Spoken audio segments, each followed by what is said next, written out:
I have two quilts this morning that I'd like to discuss pattern choices with you. The first one is this robot quilt that I just started quilting. The pink clips are holding it so that everything stays straight as it quilts. And I gave the customer a choice. I sent her two patterns that I thought would go good on the quilt and let her choose. Now, if you look, these are cogs. They're called cogs. And of course, you've got the pretty robot fabric, and there's a robot medallion in the middle. So, taking that into consideration, I chose two patterns from my pattern library. One is cogs, the other is robot, and she chose the robot. And that's what's set up right now on the computer. 5 rows of robots. And when it comes to sizing, a lot of times I let the quilt determine what size I should put in. I could have added more rows and more pattern repeats across this quilt, but I tried to stay just about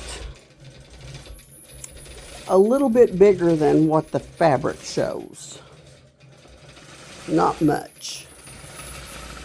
And that was what I decided on that. And of course, I usually choose the lightest color in the quilt to quilt it. And that's what I did here. And my color choice is there. It's a turquoisey color. And it is glide thread. Now, I have a snowball quilt completed for a customer this morning. I did the binding just a little while ago. This snowball pattern.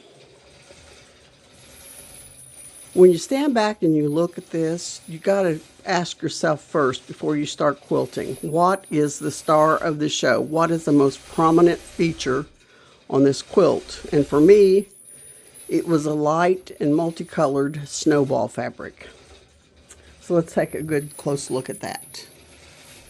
It's not an actual lifelike drawing of botanicals. So for me to put something lifelike on there would have been probably not a good decision in my opinion, but I chose a botanical pattern that I had that had a lot of the same shapes as what's in that fabric, and that's what I went with on the quilt. Now it's sitting on my table with another quilt under it loaded, so no, it's not wavy. It's just going over some clamps. You can see how nice and even the binding is by the top edge there, and I do have it on sideways. And there's another quilt loaded beneath it, which I'll be quilting today. And that's all my thoughts on that process that I went through with both these quilts.